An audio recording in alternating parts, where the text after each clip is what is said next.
Chapter.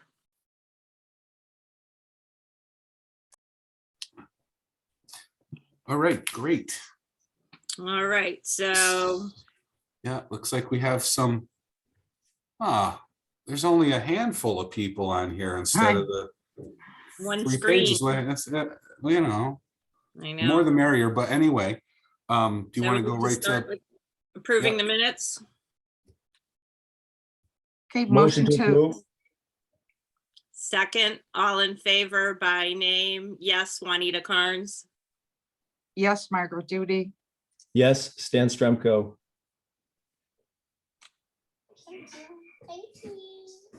Great, thank you.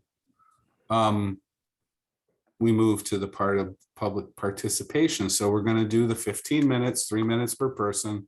I'll keep track and we'll just stay true to the agenda. So does anybody want to address the board?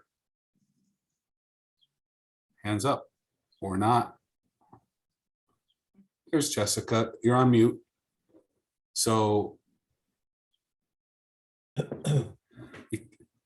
I think Sandra was before me. I don't know. I couldn't see. I saw her hand go up first. Do you want to do like rock, paper, scissors for it or how? No, you how can Well, I go. already that's did the clapping fine. hands. Okay. Oh, I see Sandra. Okay. I'll let Sandra go first. All right. Sounds good. Okay, thank you. You can hear me all? Yes, Yeah. thank you. Okay, good. Thank you. My name is Sandra Mackler, and first I want to thank all of you on the Board of Health for all you've done and all that you will continue to do to keep us safe here in the Thank city you. of Westfield. I saw that over the weekend, Hampden County cases, COVID cases increased by 30%, which I'm thinking is probably low, given that many of us are now able to test at home. And so that percentage wouldn't reflect those positive tests that people are doing within the privacy of their homes. I also noted that the Hampden County vaccination rate was still in the 60s, which is significantly lower than the state average, which I'm sure you know. I would respectfully request that you reactivate your weekly website and the website to include new COVID cases per week, a number of hospitalizations, vaccination, and of those hospitalized, vaccinated versus unvaccinated, and the overall vaccination rate for the city. I ask this, primarily because I have worked at the Westfield Soup Kitchen for the last 25 years. We're just coming off our second winter, serving meals on the sidewalk.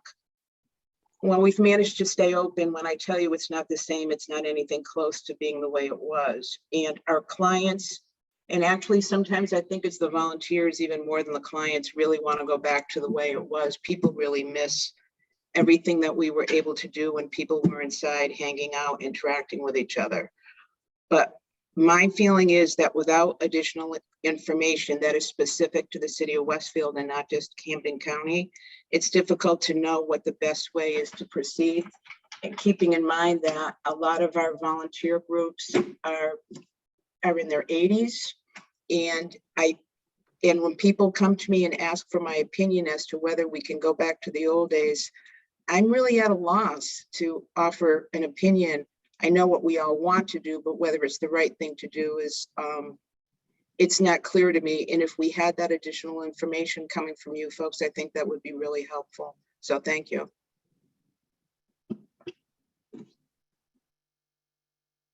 We're losing you, Sandra. Oh, I just said thank you. Thank you. Yep. Thank you. Yeah. Good. Okay. Jessica, do you want to go now? Okay, yeah, Okay. that's fine. Jessica Britton. I live in Ward 2. First of all, I'd like to clarify that you do not have to have elected positions to be Board of Health, that you're appointed per the mayor, and some municipalities actually vote in their Board of Health. And as Councillor Sullivan reiterated numerous times at the City Council meeting last week, that elections have consequences. Secondly, I'd like to address item number 4 on the agenda, which is the shared services grant discussion. On further investigation, I see that it connects you to the Public Health Excellent Grant Program in shared services. Some of the information in it talks about proposals to be submitted up to $300,000 annually. DPH reserves the right to determine the final amount for each award, seeks proposals from qualified vendors to support public health cross-jurisdictional shared service arrangements. That the grant is designed to address the commission's recommendations to improve effectiveness and efficiency of local and regional public health by expanding opportunities for sharing of public health services. And the Office of the Local and Regional Health promotes and supports the development of inter-municipal shared service agreements, cross-jurisdictional sharing, that contribute to improvements in local public health capacity by pooling resources, functions, and expertise. A consortium of cities and towns, especially those that are smaller or less prosperous, can improve compliance with their statutory and regulatory mandates and expand the public health protections and services they offer to the residents. So, what local municipalities do you guys plan to enter into a cross-jurisdictional sharing agreement with? I kind of have an idea already, but to throw it out there, Southwick is already the lead for Blandford, Granville, Russell, Montgomery, Tolland, and itself. In the roadmap to developing sharing initiatives in public health, it talks about that it can also be a powerful tool to advance health equity and improve the access to and delivery of public health services in the community, sharing agreements that include at least one government health department working with either another government department or a non-government organization involved in protecting and promoting the public's health. The roadmap's a living document and can be refined and modified as learnings emerge. Therefore, it can change protocols or the rules as it seems fit and work with non-governmental agencies to create rules and mandates. Data collection is also mentioned in the application. DPH intends to use the funds available under this initiative to enhance public health capacity to acquire, store, and use data to improve population health as recommended. Successful applicants will be required to participate in data collection. So this is all about data collection. And I want to just be clear that the government likes to create more departments of government to find new ways to intrusively govern us. So I feel like the grant should be titled How to Circumvent Your Local Charter and Municipalities Ordinances to Govern You Harder. Right.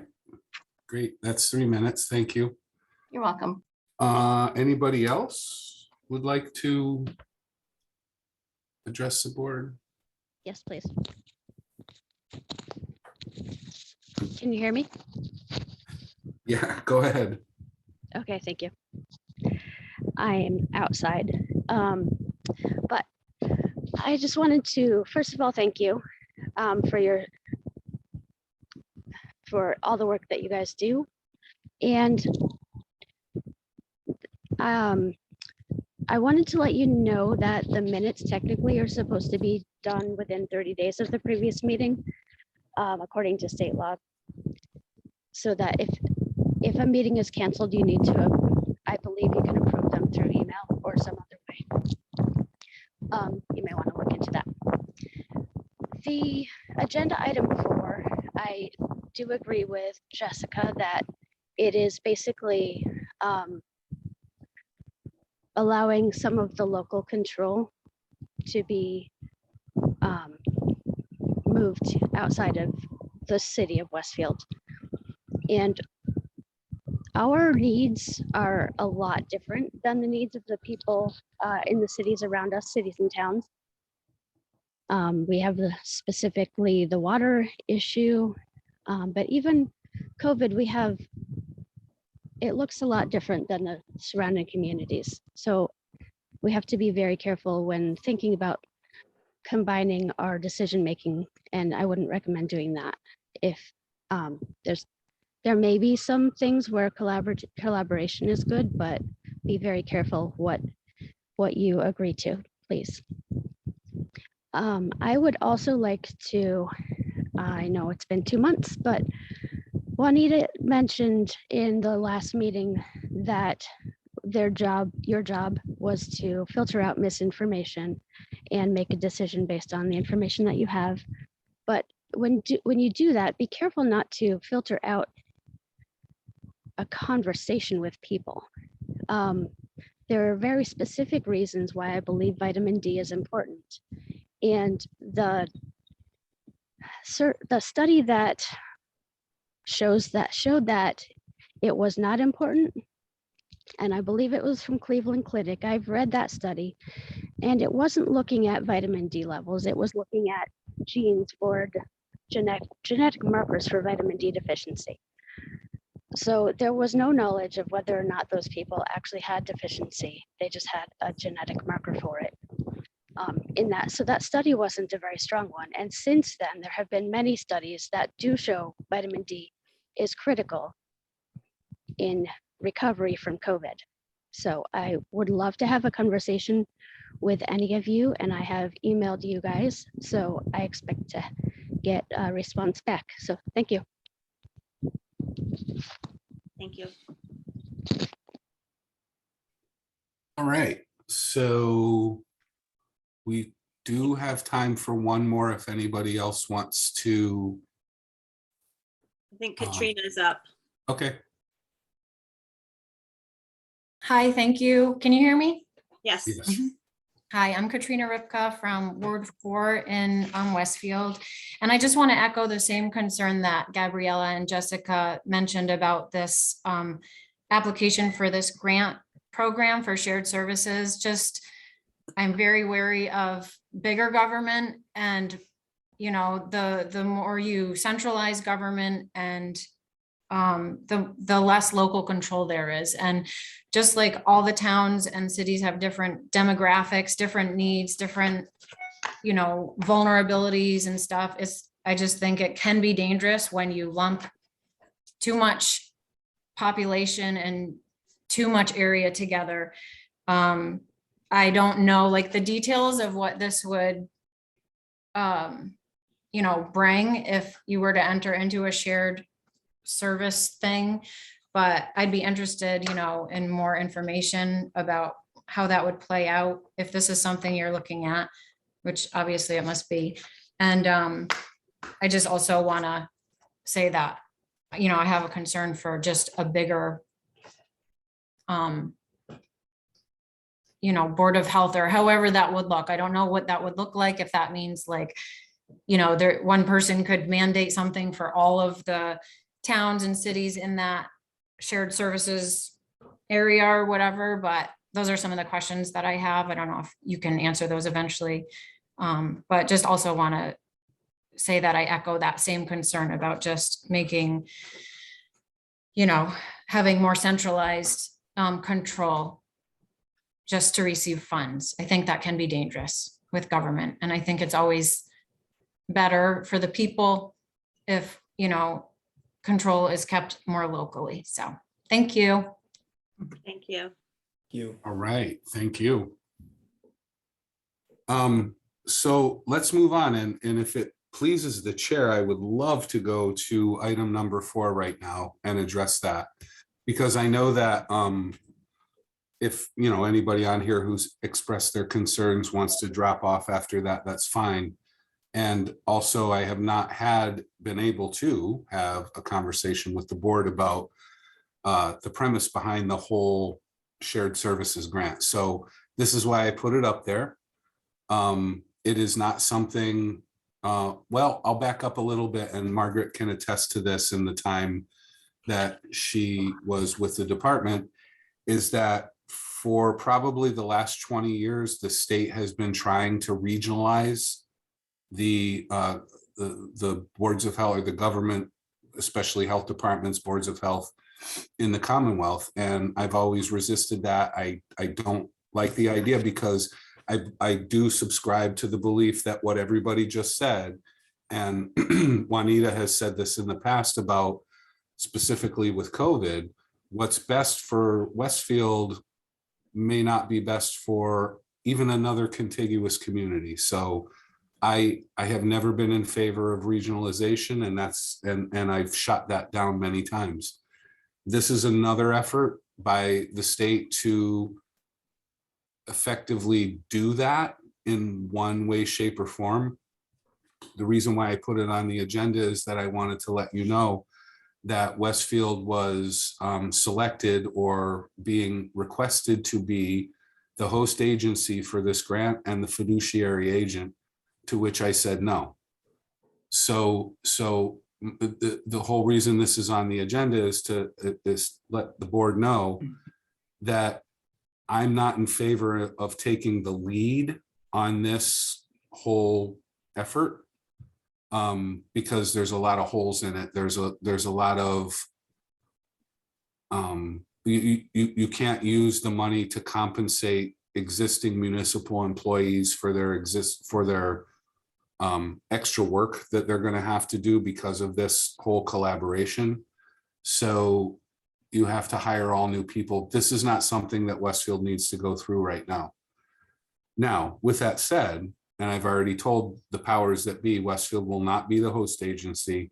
We will not be the fiduciary agent. We're not looking for the 15% cut of the $300,000. That's not something that I feel we need. We have other things, you know, in this time that we're at right now and recovering from COVID, that we need to move on and go back to the way things were, which were quite well, quite honestly. And every community complains about, you know, lack of resources and they don't have enough people and everything. We handle it in Westfield. We handle our business very well. So the reason why this was on there and the reason why I included the link was just to let you know that if there is any pushback from the state agencies, the other communities that are interested in, you know, taking on this shared services, that it's not that I'm not in favor of it, but I'm certainly not in it for the money. I'm certainly not in it for the resources as a primary function of what we do, because I agree with whoever said what they said. I can't have people that don't work for me come into this city and do regulatory activities. So that's our thing. And if we can't handle it, then we get more people. We don't go outside of the borders to bring other people in to do our dirty work, so to speak. We either can handle it or we don't. And if we can't handle it, then that's a whole conversation to have with the mayor, as we did recently with our nursing services. And so this isn't on there because I'm saying, hey guys, this is a great way to make money. This is a great way to have more people do things for us so we don't have to do it. We may be a participating community in it, but it doesn't mean we have to call on the resources to use them. So the way that the grant works is that you have to, in order for it to be qualified, you have to have a minimum of 5 communities that have buy-in on it. The state likes when the bigger communities are part of the whole thing, whether they serve as the host agency or not. So for us to be able to provide services that are much needed in the hill towns, in the underserved communities, maybe we have to sign into this, but it doesn't mean that we need to take advantage of those services. We cannot request them, which I wouldn't unless it was a backup emergency sort of situation. Any questions? It seems like this would benefit those small communities that don't have a strong Board of Health. Is that correct? It would benefit the Or small strong health communities because, department, I mean. yeah, right. Inspectional services are very much sought after in the smaller communities. In fact, they usually solicit the employ of already existing health agents and other communities to cover them as well. Mhm. So if Westfield signed on to this grant, so long as we don't have any fiduciary commitment, so long as we don't have any host agency commitment, reporting commitment, I would sign on to it to be able to let the smaller communities have those resources. And I would not request them for ourselves. Hey, Joe, So what if we agency sign- generate? Go ahead. No, go ahead, Madam Chair. I was just gonna ask if we signed on, all that would entail would be that the smaller places could use our services, but who would pay for that? The state pays for that with that whole $300,000 amount.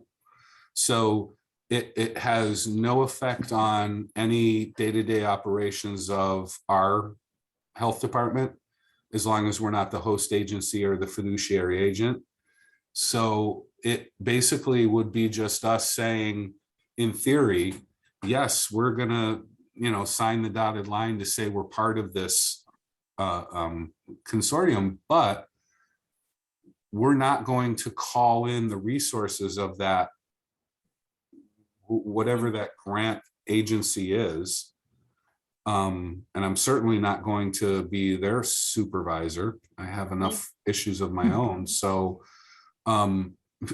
it would be, and by the way, when I say Westfield signing in, that's at the plea of the state, because if potentially if we don't, that the small communities will not receive those services. So this is where we're at right now. I'm not looking to utilize any of the services offered under this unless it's in a dire emergency. Like, for example, if I'm out and one of the inspectors is out and somebody needs a critical inspection, septic inspection or something like this, that we could actually ask this other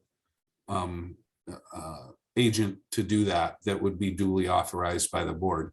But it wouldn't be anything where they would be, because I totally agree. I mean, we're amping up our food service inspections and everything. I don't want anybody to do that in the city of Westfield that's not in the city of Westfield Health Department. So I agree with what was said. However, it's an opportunity to provide for, our neighbors and maybe give us a little bit of a backup resource, which is severely lacking. Joe, what agency generated the solicitation? So this came through, oh my God, there's so many different grants right now. The person I talked to today was from the Mass Health Association of Health Boards, or something. It was something like that. Where this came through was actually Department of Public Health. So it's a DPH initiative now. Yes. And so how explicit was the solicitation? Did it name 5 communities that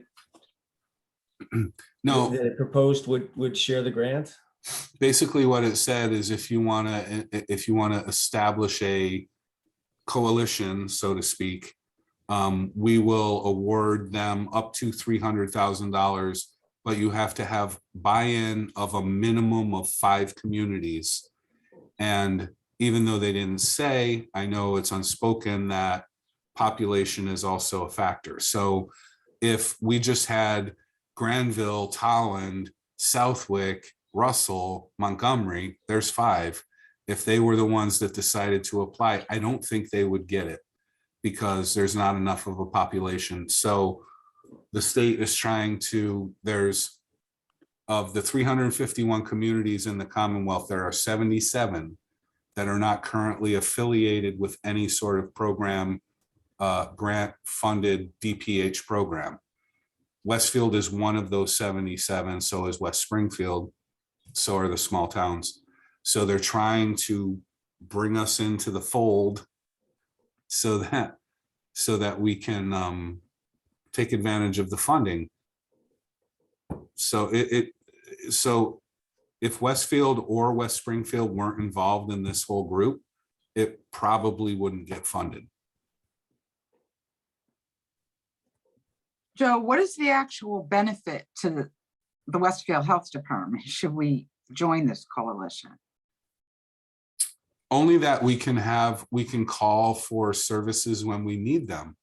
And that is so rare. I mean, in all And- my and- years of being there, we never had such a problem. No, exactly. And it's also, just to elaborate a little bit, and there's good and bad in this whole thing. I mean, these, you know how, I mean, I don't know if you remember, Margaret, but how I feel about grants is that it's always a dangling carrot, and there's always hoops to jump through.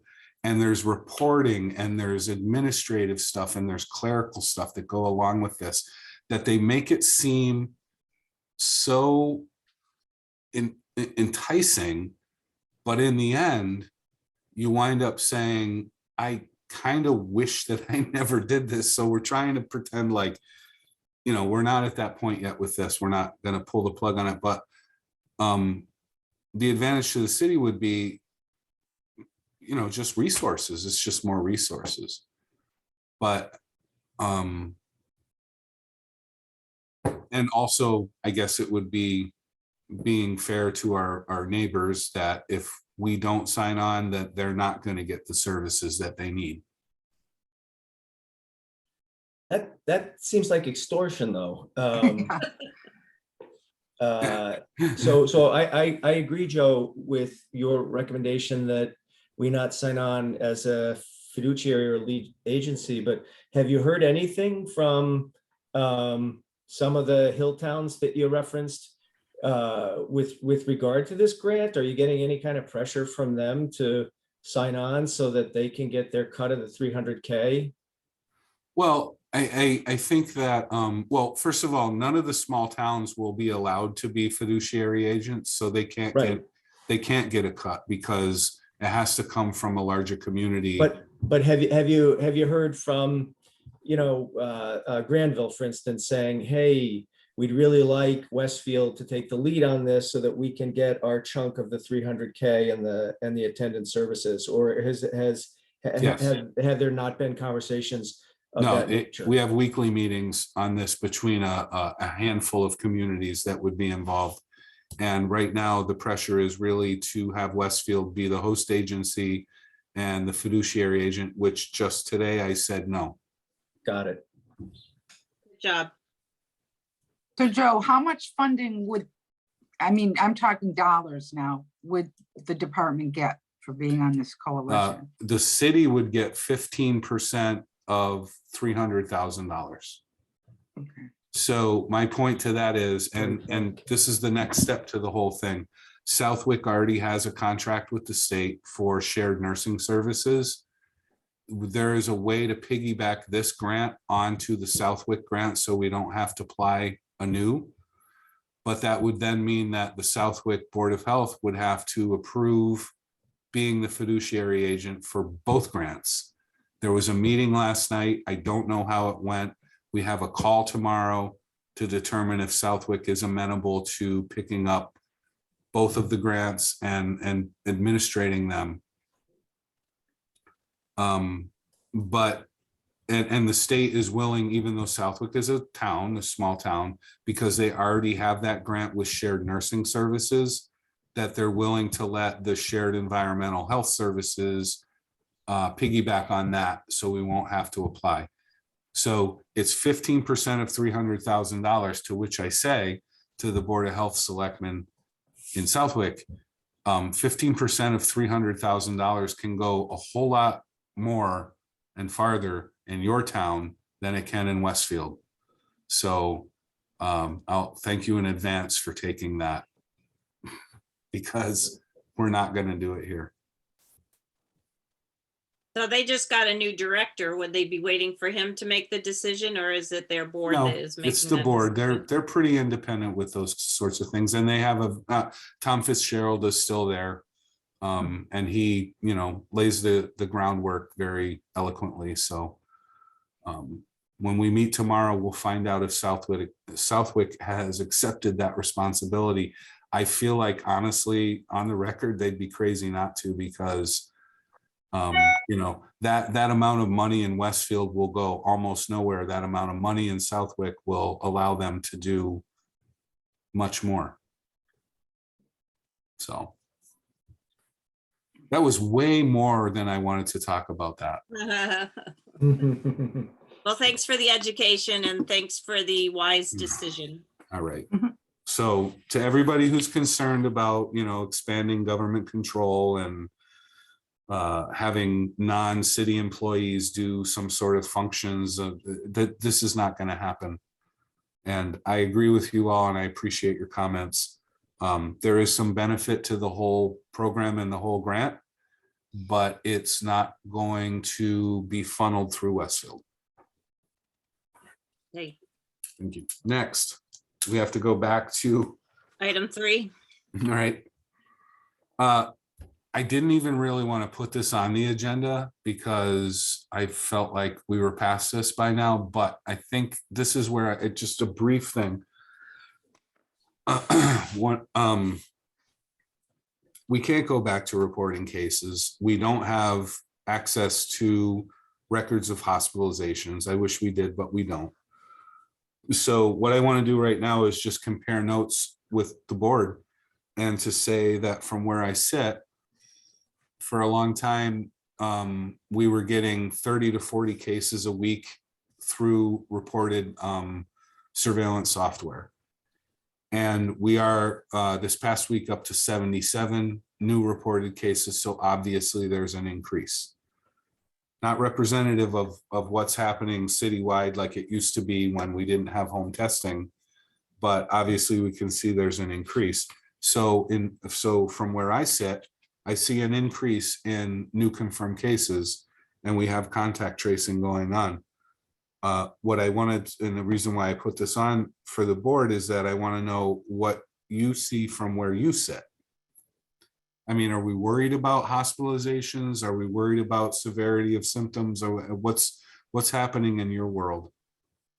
In the urgent care world, we're definitely seeing an uptick of cases, but not anywhere as sick as we had previously. More so than COVID, we're seeing tons of flu, but I'm in the Northampton, Amherst area and it's mostly college kids, but tons of flu, which is kind of odd in mid-April. But definitely more COVID, but like I said, not as serious illness. So go ahead, Steve. I would echo what Juanita's saying. So we've seen, I would say in the last week and a half to 2 weeks, an uptick in the COVID traffic coming through the ED, but folks are not particularly sick, and the numbers are still extraordinarily low compared to the peaks in January and February. And then if you look at the wastewater data, it climbed exponentially. Literally, it was like this, the graph, from the end of November through February. And the wastewater data is up about 5-fold since the beginning of March. But it's still about 20 to 25 times lower than it was at the peak of that we saw in January. So I think a combination of the decreased pathogenicity of the Omicron BA.2 variant and some degree of herd immunity and the degree of immunization that exists out there means that we're still in relatively good shape overall. And finally, to Juanita's point, influenza A right now is a bigger day-to-day clinical issue for us on the ground where I am than COVID. Wow. Thank you, Stan. That's great. Great information. Right from the boots on the ground. So I love that we have this ability to compare notes like that in the clinical setting and then in the public health setting, and what we hear with our, reports from DPH and what's reported to them. So this kind of brings it all together. And I think that one of the things that was said at, I don't know if it was the March meeting or February meeting, where we were talking about, revisiting the discussion about the mask mandate and everything. I think that I would like to at least take that off the record to say that that's not what we're going to regularly talk about or regularly address at every monthly meeting. I think we're at that point right now where you know, when influenza starts to outnumber the need for care from COVID, that we can probably put a pin in that for right now and not have to have that on the agenda for every month. Mhm. So that's what I'm going to plan on doing. And there is no action item, by the way, for this month to decide to reimpose a mask mandate like Philadelphia is doing. But I don't think any of us are quite there yet, that we need to.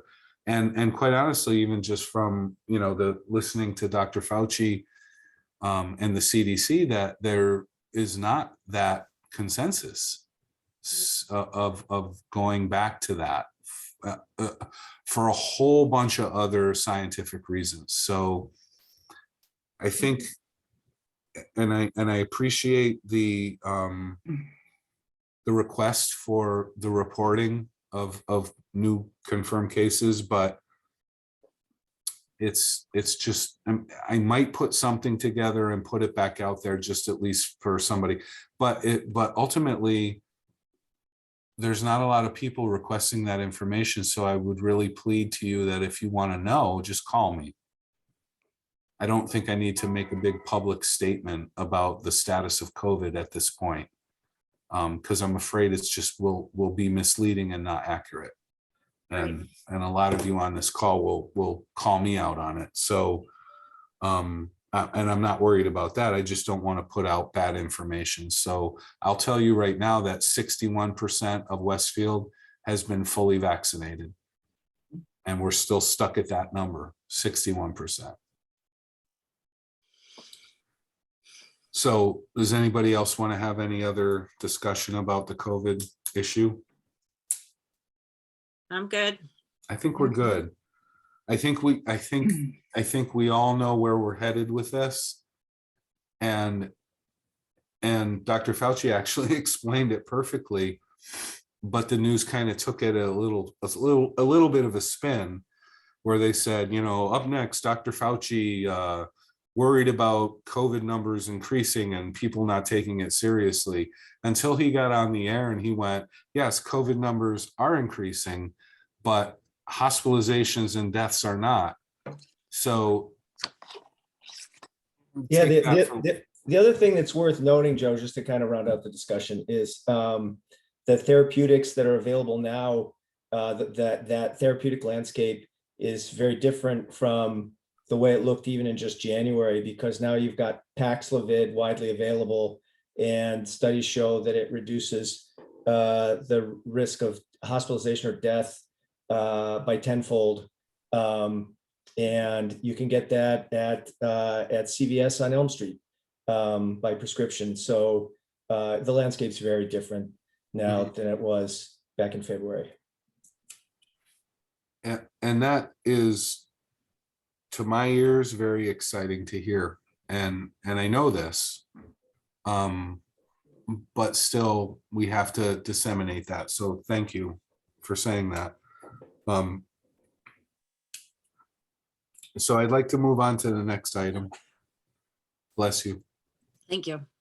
Okay. So moving on from the whole COVID discussion, we still have a department to run, and we still have things that we're charged by the state to do. We still have things that we need to do to protect our community, our residents, and we're back at it. And I'm telling you, we're really amping up and we're firing on all cylinders right now. I'm very proud of the people that work here. All the positions are essentially filled. So we have our inspectional services that's really going good, and our nursing services. If I know I've told you before that we took our staff nurse Evelyn and we put her at the senior center, so she's there full time. Just recently I was able to get the mayor to agree to fund a third nurse position, so that the staff nurse position that's now at the senior center can be replaced here to do more community health outreach and patient, TB and stuff like that. So it's it really, everything's falling into place quite perfectly, and it only took me 8 years to make that happen, but it's going very well right now. And so we're back at doing septic inspections and restaurants and making sure people aren't living in slums, and it's just delightful. Congratulations, Joe. Yeah. Sounds like you're getting choked up, Joe. Are you okay? Oh, yeah. No, I'm fine. It's just been a long road. So anyway, we have all the spring trainings are happening now. So everybody's going out and, getting their certifications renewed and stuff. And these are all in person. There's no masks. Nobody's running around, sitting 6 feet apart or whatever. It's just like old timey stuff. So it's nice. And one of the big things that I just wanted to tell you guys is that, we have this reactionary environment, and this kind of feeds into the shared services thing, where we obviously have a need to do more, but we also need to focus on what's most important here. And we can't always be putting out the fire du jour. So the fire du jour sometimes is what's fabricated from the outside coming in. It's not what our thing is going out. Our thing is going out, example would be restaurant inspections. You get so boggled by the complaints of neighbors, the complaints from housing apartment inspections.